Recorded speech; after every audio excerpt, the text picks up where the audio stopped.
Be ready. 5 seconds. Start. Since independence, India has acquired considerable experience in prevention and control of both communicable and non communicable diseases.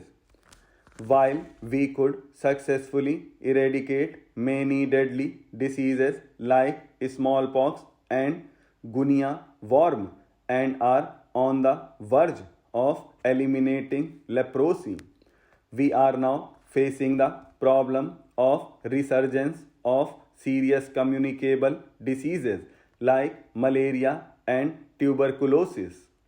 While we thought that we had eradicated malaria from the country, it has now come back in a highly virulent form in the country.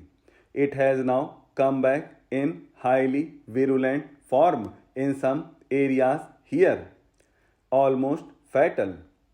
So far as TB is concerned, roughly about 15 million Indians are infected with the disease, and every year more than 1.2 million are getting added.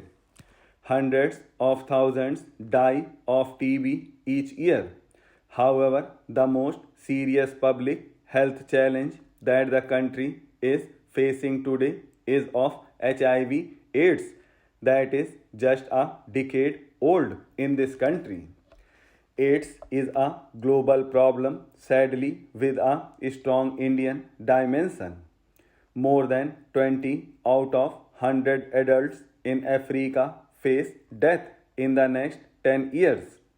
In one African country, population growth will halt in the next 4 years.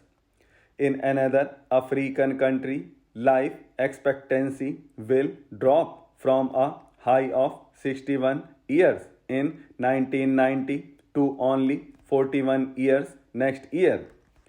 What is happening? What is happening is being compared by senior United Nations public health officials to the fatal plague that wiped out one third of Europe's population in the 14th century. According to the South African government, 14% of their population of 32 million is infected with HIV, which leads to AIDS and death, and 1500 more are daily diagnosed with the virus. President Nelson Mandela has earlier this month said, although AIDS has been a part of our lives for 15 years or more, we have kept silent about its true presence in our midst, adding, we have too often spoken of it as someone else's problem. That is South Africa's situation, and there is President Mandela's recent statement. I have taken the liberty of referring to Africa and quoting President Mandela because our situation is also alarming and could become frightening, and we too speak of AIDS as someone else's problem. Look at our own AIDS situation. The health ministry puts the figure of HIV infections in the country till now at 2.4 million. Because HIV affliction take till 10 years in healthy circumstances to blow into AIDS, and AIDS patients live till 2 more years. People do not take this virus seriously. In unhealthy conditions, the time frame is much shorter. Another reason why people do not take AIDS seriously is because it is diabolical. One comes to know one is HIV positive only if one goes and takes an HIV test, the ELISA test. In absence of the ELISA test, one could be carrying the virus for 6 or 7 years, not knowing about it and passing it on to one's spouse and the wife to the newborn through breastfeeding without any of them knowing. This is the crux of the problem.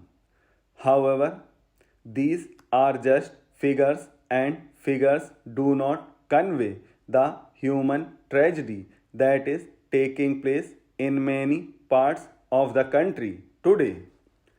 A man or a woman has diarrhea or fever or weakness that medicines fail to subdue. He or she goes to a doctor. The doctor suggests a blood test. The person tests HIV positive. The test is repeated. The HIV infection is confirmed. However, it is too late. The person's partner is already infected and the couple's child is also infected from breastfeeding. The first infection is almost 5 to 6 years old. There is no cure. All three must die. And I know they die. How many such nuclear families are already condemned to death in our country today? How many will be condemned to death in the next decade? When HIV appeared in India in 1986, everybody thought that it is a Western disease that will be contacted only by sex workers in red light areas, gay men, and injecting drug users.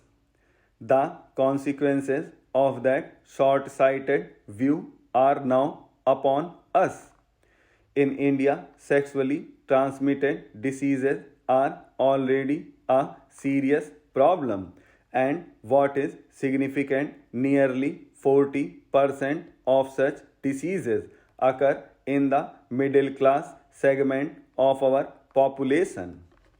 More significantly, persons already suffering from sexually transmitted diseases are more prone to HIV infections.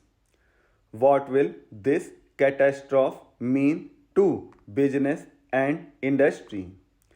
In, say, the year 2005, since the HIV/AIDS affliction is mostly in the productive age group of 18 to 40, this could have serious consequences for our economy. Already half the new infections in India are in this age group. Business and industry must take a hard and urgent note of this reality and act to increase awareness about AIDS and spread the message around.